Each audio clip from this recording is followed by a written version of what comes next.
Bonjour à tous et à toutes, vous écoutez Qu'est-ce que c'est radiophonique, le podcast qui fait comme à la radio mais en mieux et surtout en impro.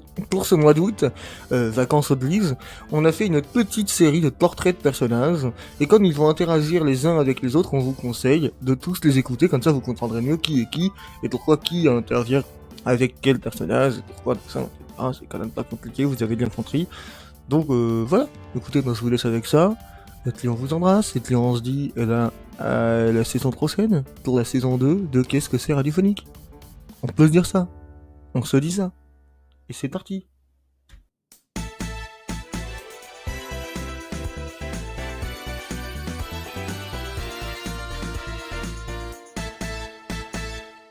Bonjour à tous, nous sommes place Saint-Maurice, à Saint-Maurice-sur-Loire, et vous écoutez évidemment Radio Nayenne. Alors il n'y a pas la Loire en Nayenne, je viens de m'en rendre compte, mais c'est pas grave, c'est un véritable plaisir. Bonjour à tous, comment allez-vous? On va vous recevoir un par un, ou peut-être deux par deux. D'abord on va recevoir Christian. Bonjour Christian.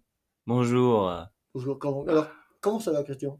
Ah bah ça va très bien. Alors quel âge vous avez Christian? Ah moi j'ai 35 ans, au moins, au bas mot, hein. Oh, ben, non. Alors qu'est-ce que vous faites dans la vie Christian? Ah ben moi je suis donc, on appelle mon métier, il est très rare, mais je suis émissaire de paroisse.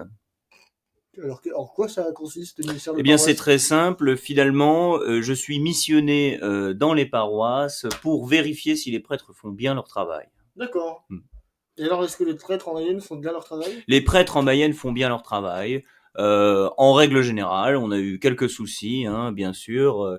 J'ai entendu parler, d'ailleurs, il faut que j'aille vérifier chez le prêtre Sario, qui apparemment s'est rendu coupable d'une intoxication de l'eau bénite, et certains fidèles auraient attrapé la gastro. Ah mince. Oui, donc je dois aller faire des vérifications de pureté de cette eau bénite. Alors, d'accord. Alors, ça, c'est intéressant. Alors, ça fait combien de temps que vous faites ça dans la vie? Oh bah maintenant ça doit faire au moins 5 ans que je suis dans le métier. D'accord, vous faisiez quoi avant?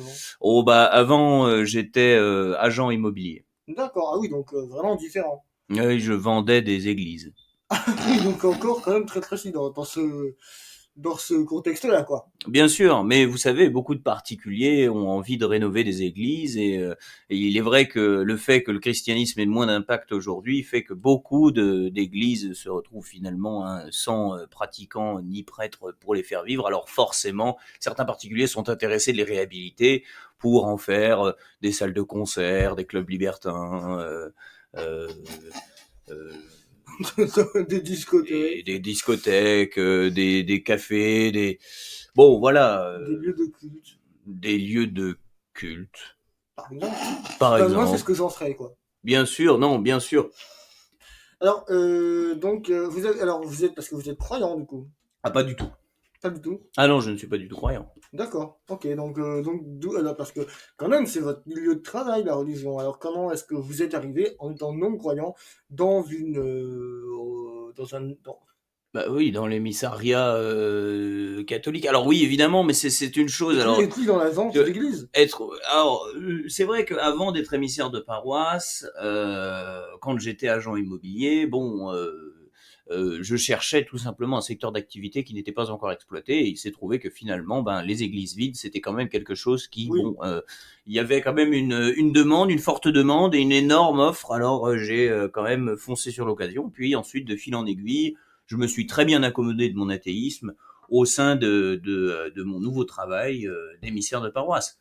C'est une véritable objectivité aussi Oui, à voilà, assumer. et il n'y a pas forcément besoin d'être croyant pour savoir qu'un prêtre fait bien ou mal son boulot, hein. Non, ça c'est vrai. Ça c'est vrai. Ben écoutez, vous êtes avec nous aujourd'hui et on reste avec vous, vous restez avec nous et on reçoit notre deuxième